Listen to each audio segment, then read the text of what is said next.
Indonesia 100 tahun yang lalu. Pada tahun 1925, muncul rencana pembangunan rumah sakit Karesidenan di Kudus yang digagas oleh pemerintah daerah Semarang.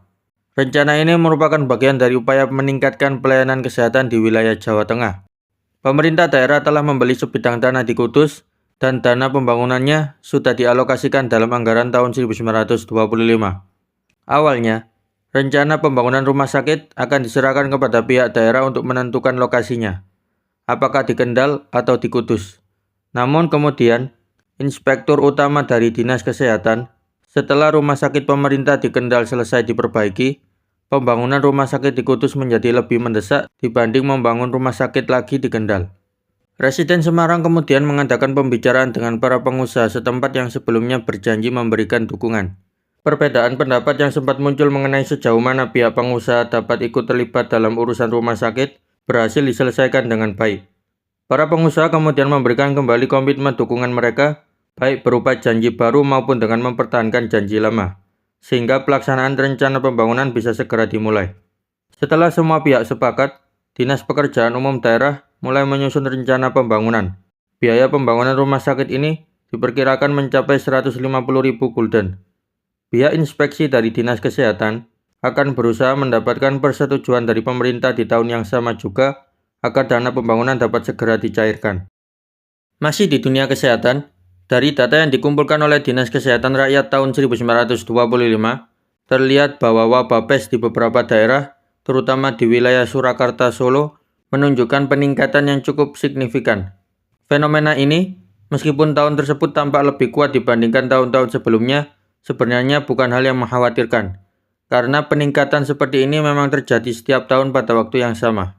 Mengenai penyebab meningkatnya kasus pes secara berkala, para ahli belum menemukan penjelasan yang pasti. Namun, tercatat bahwa setiap akhir bulan Desember, grafik kasus pes selalu mencapai puncak tertinggi, dan kenaikannya biasanya mulai terjadi sejak bulan Agustus, ketika musim kemarau masih berlangsung. Dibandingkan dengan tahun sebelumnya, yaitu tahun 1924, kasus pes pada tahun 1925 menunjukkan kenaikan yang lebih tinggi, sehingga muncul kekhawatiran bahwa puncak wabah di tahun ini akan melebihi puncak wabah yang terjadi di tahun 1924. Meskipun begitu, pemerintah kolonial menilai kondisi ini masih dalam batas yang bisa dikendalikan karena pola peningkatan tersebut terjadi secara rutin setiap tahun. Kita berpindah ke Jawa Timur. Pada tahun 1925, di Surabaya, penyelenggaraan pameran unggas kembali dilakukan bersamaan dengan pasar tahunan. Menurut sebuah laporan resmi yang diterima, Departemen Pertanian telah mengumumkan bahwa medali emas akan diberikan kepada kelompok ayam lokal terbaik yang dipamerkan dalam acara tersebut. Masih di Jawa Timur, pada tahun 1925, seorang dokter rumah sakit jiwa di Lawang, Malang, bernama Dr. A. J. Latumaten, telah diberikan tugas untuk berangkat ke Bali sebagai anggota komisi guna meneliti apakah bekas barak polisi bersenjata di Bali dapat digunakan sebagai rumah sakit jiwa, rumah transit, atau rumah perawatan. Selain itu, ia juga ditugaskan untuk melakukan penelitian mengenai keberadaan penderita gangguan jiwa di Pulau Bali dan menyusun laporan hasil penelitiannya untuk disampaikan kepada pemerintah kolonial. Masih di Jawa Timur, pada tahun 1925, di alun-alun Kota Madiun, diadakan pertandingan sepak bola antar pelajar dari berbagai sekolah. Pertandingan pertama mempertemukan tim dari Osvia, Sekolah Calon Pegawai Pemerintahan Bumi Putra, melawan Mulo, sekolah menengah tingkat pertama. Pertandingan ini dimenangkan oleh tim Osvia dengan skor 1-0. Tim Osvia tampil lebih unggul sehingga kemenangan mereka dinilai pantas. Setelah pertandingan, kapten tim Osvia menerima sebuah medali klub sebagai penghargaan. Pertandingan kedua mempertemukan tim Stier melawan Mulo II. Namun pertandingan tersebut tidak dapat diselesaikan karena salah satu pemain bertahan dari Mulo mengalami benturan keras dan harus dibawa ke dokter. Saat pertandingan diberhentikan, skor menunjukkan 2-0 untuk keunggulan Stier. Masih di Jawa Timur, pada pagi hari tanggal 31 Agustus 1925, terjadi sebuah kecelakaan tragis di daerah Mauspati, Magetan. Seorang anak laki-laki berusia sekitar 10 tahun melompat dari lori, yaitu sebuah gerobak pengangkut barang yang ditarik oleh lokomotif. Namun, saat melompat, sarung yang dikenakannya tersangkut pada kakinya sehingga ia terjatuh ke bawah gerobak yang sedang berjalan. Kecelakaan itu menyebabkan lengan kiri dan kaki anak tersebut hancur parah. Dalam keadaan tidak sadarkan diri, ia segera dibawa ke dokter di Magetan untuk mendapatkan pertolongan. Kita berpindah ke tema lain. Pada bulan September tahun 1925, Tuan Taverne, pemimpin Dinas Vulkanologi di Hindia Belanda, akan berangkat cuti ke luar negeri.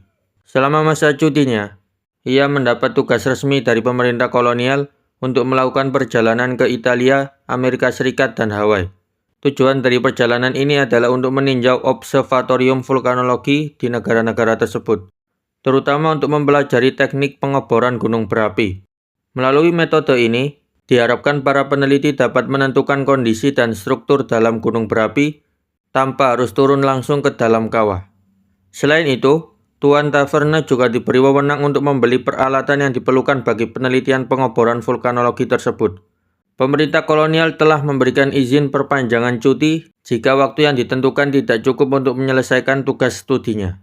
Sebagai pengingat, Tuan Taverne sebelumnya pernah menulis artikel menarik yang dimuat di surat kabar tahun 1925 tentang pembangkit listrik melalui pemanfaatan energi dari uap panas bumi, yaitu fumarole, yang diubah menjadi energi listrik di pembangkit tenaga. Kita berpindah ke Sumatera. Pada tanggal 3 September 1925, sebuah surat kabar menceritakan tentang rencana perjalanan resmi Gubernur Jenderal Hindia Belanda ke wilayah Sumatera Timur, Bangka, dan Belitung. Perjalanan ini berlangsung dari 5 hingga 26 September 1925 dan menjadi salah satu kunjungan penting pejabat tertinggi pemerintah kolonial ke luar Jawa. Perjalanan dimulai dari Pelabuhan Tanjung Priok pada tanggal 5 September sore hari. Dari sana, Gubernur Jenderal bersama rombongan berangkat dengan kapal Wega menuju Belawan, pelabuhan utama di dekat Medan.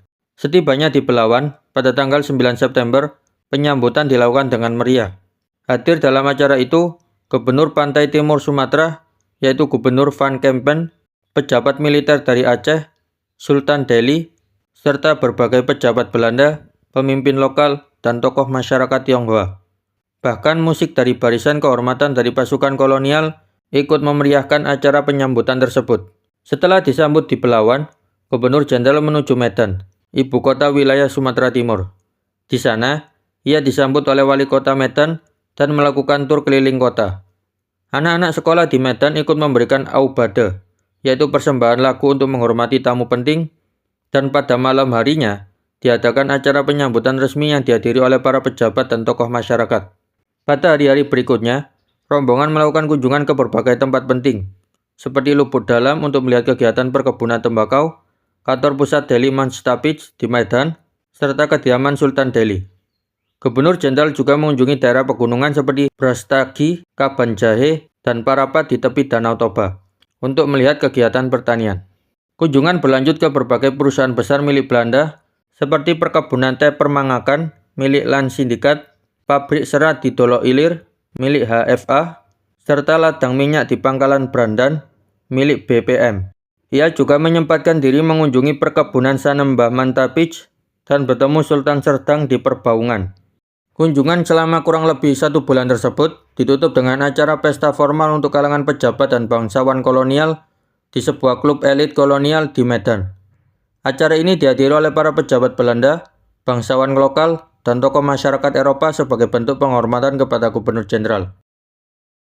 Kita berpindah ke Jawa Tengah, melanjutkan pemberitaan di video episode 15 tentang kondisi pasca tahunan di Pekalongan tahun 1925. Pada malam kedua, acara ditutup dengan pertunjukan tari wireng di pendopo kabupaten. Para penampil adalah para pemuda Jawa, kebanyakan berasal dari kalangan bangsawan Solo yang sering menampilkan tarian mistik khas Jawa. Pertunjukan ini menarik banyak penonton, namun tempatnya tidak memungkinkan semua orang menyaksikan hingga akhir. Meskipun pendopo rumah bupati cukup luas, tidak disediakan tempat duduk bagi penonton.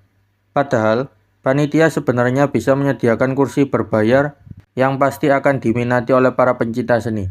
Karena kelalaian ini, banyak warga Pekalongan melewatkan kesempatan langka untuk menikmati keindahan tarian klasik Solo secara langsung. Keesokan harinya, pada hari ketiga, diadakan lomba layang-layang untuk menentukan bentuk yang paling indah dan orisinil dengan hadiah uang bagi para pemenang. Antusiasme masyarakat cukup besar terhadap lomba ini. Sore harinya, Perayaan pawai tokoh-tokoh lucu dan aneh diselenggarakan oleh komunitas Tionghoa dari Kedung Wuni, menarik perhatian banyak penonton. Dalam pawai tersebut, ditampilkan berbagai bentuk binatang dan sosok-sosok aneh yang bahkan bisa menakutkan bagi anak-anak kecil. Malam harinya, meskipun ada pertunjukan seperti bioskop terbuka, sandiwara Stambul, dan tarian Yogyakarta, jumlah penontonnya tidak terlalu banyak. Namun suasana di area pameran tetap ramai. Dan pada malam itu, panitia memperoleh pendapatan tiket masuk sekitar 1.400 gulden. Pada hari keempat pukul 4:30 sore, diadakan festival olahraga yang dilakukan oleh polisi lapangan, Vets Police. Sekitar 40 petugas dari Pekalongan, Batang, dan Pemalang menampilkan latihan senam gaya Swedia dengan sangat rapi. Setelah itu, digelar lomba sepeda dengan rintangan. Dua agen polisi, yaitu Muhadi dari Pekalongan dan Sumarjono, berhasil meraih juara pertama dan kedua. Setelah residen menyampaikan pidato yang disambut dengan 3 kali sorakan hura untuk polisi lapangan dari ketiga wilayah tersebut, acara olahraga pun berakhir. Dan pada malam harinya, keramaian di area pesta agak berkurang, dengan pemasukan tiket sebesar 1.020 gulden. Keesokan harinya, di hari kelima pada sore hari, diadakan pertandingan sepak bola antara klub lokal Quick dan tim polisi lapangan, yang berakhir dengan skor 6-2 untuk kemenangan Quick. Malam itu, pawai tokoh-tokoh lucu diulang kembali dan ditutup dengan pertunjukan kembang api pada pukul 10 malam yang menjadi daya tarik besar bagi masyarakat. Malam itu, hasil penjualan tiket mencapai 2.000 gulden. Secara keseluruhan, hingga hari kelima, pemasukan total dari tiket pasar malam tahunan dan pertandingan sepak bola mencapai lebih dari 8.500 gulden.